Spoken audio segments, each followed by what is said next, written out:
Just over the road, actually, Coralise has a new single out. It's called Coming Home, and it's the first single that she's written for herself in something like 10 years.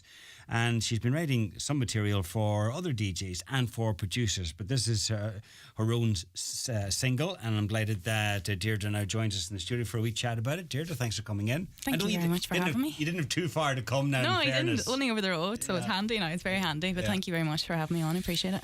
All right. 10 years seems like a very long time not to have a single out in your own right, but you've been doing this stuff for, the DJs and producers. Just felt the time was right just to have your own song. I know. I've been doing that for years, really. I suppose writing for DJs and stuff. This is the first one I've had for myself now in 10 years, and I think it's been nice to do one for myself. Now I suppose you kind of get used to being a collaborator. You get used to kind of writing for other people, and then to have one for yourself then I suppose is nice to get back into. But I think just after the year I've just had it's been a bit of a year, and I decided just to write one for myself. When I wrote this song now, I was like really heartbroken at the time when I wrote it, and it's like it came through me. Like I've always written songs, and I suppose they always do come through you in a way, like when you're writing them, it's always from experience or your own feelings and stuff, but not with the intensity of this one. Like I've never had any writing with the intensity of this one. I was just heartbroken at the time, and I was crying, and it just really meant something to me, this song. Heartbroken, loss, separation. Yeah, I think so. I think all of the above, really. You never, sometimes you just have maybe there's a month or a year where it's just kind of everything. It just gets a bit challenging at times, I suppose. And, it was just one of them years, really, where just everything hit me. And then I was kind of forced to just kind of wake up, I suppose, and look at myself and where I wasn't maybe honouring myself, or where I wasn't loving myself, or where I wasn't, showing up for myself. Right. And decided just to make some changes. So you decided to channel that into the song? Yeah. I channeled it into the song, really. And I suppose it's about being disconnected from yourself, I think. And, it's called Coming Home, so it's coming home to yourself really is what I meant, but there's kind of a spiritual element to the song as well, and I think just is it also about having the answers within?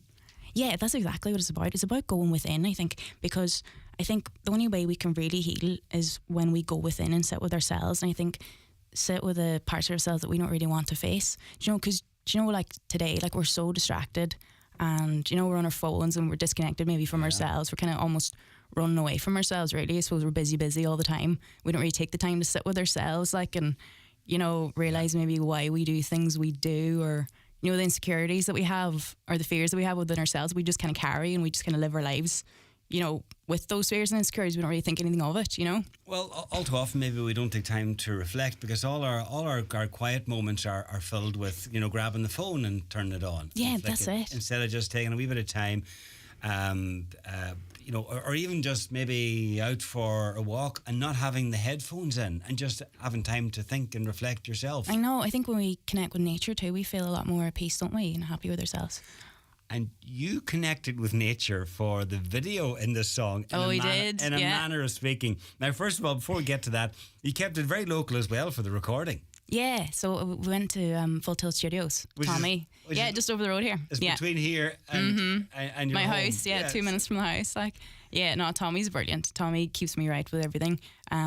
This is the first one, as I said, now I've released myself, because when you work with DJs, it's basically just I would sign a contract, and the music label would take care of all the songs, all the promotion, all the press releases, all the advertising. They do everything. So for this one, it was a bit different. So Tommy kind of kept me right with everything. He did. So before this, you would have been providing the vocals for I just write the vocals, and I would record them probably with Tommy actually over in the studio, and I would just send them off, and then you just sign it away, and then the label does everything. So when you're putting out one yourself, there's a bit more to think about. So Tommy kept me right, he really did. Now he's brilliant over there. Okay. It's a one-man stop. And there was 3 involved in the production, wasn't there? Yeah. So my friend Paul Skelton, I had worked with Paul a few years ago on a dance track that he just was looking for vocals for, and it was called Fairy Tales, and it was released in Erasmus label, I think, in Amsterdam, and that was about 3-4 years ago. So I contacted him then. Now he's a really, really good piano composer, and producer, and he's amazing on piano. And I sent him what I had. I just wrote the song on piano, and I had the lyrics and I had the melody, and I just had like a chord kind of accompaniment. And I said, Paul, is there anything you think you could do with this? Do you like the song? If you like it, would you like to work on it with me? And he said yeah. And he went away and back and forth with the piano and different little arpeggios and little sections that he had. Now he's amazing at piano.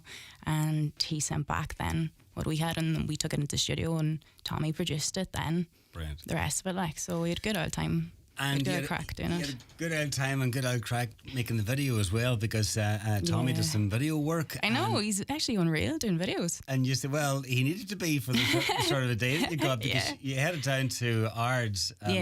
But it wasn't the best of days. No, geez, it wasn't. Like, it started off grand.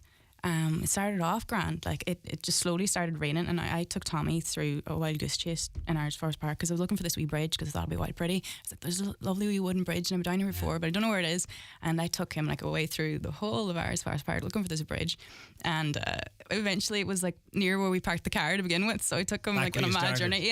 Yeah. Well, we found it eventually, and we filmed some down there, and it was just getting wetter and wetter. We're kind of like, oh geez, what are we going to do? We were going to call it, but then we wanted just a couple of shots on the beach. We thought would be really nice. And we went down to Marble Hill, and we were sitting in the car, and we're like, oh, it's really raining. I don't know, like, we're going to get out here. So you're sitting in there, and it's pouring from the heavens outside, and you're thinking, how are we going to make a video here? Yeah.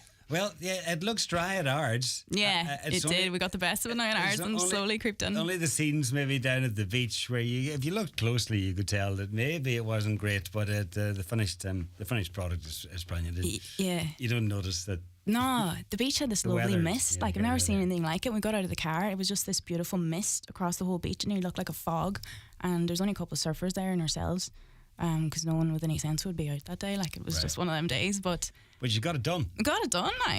And you know this, I made the video because it looked really cool. Yeah, at the end up, like, I think the rain made the video.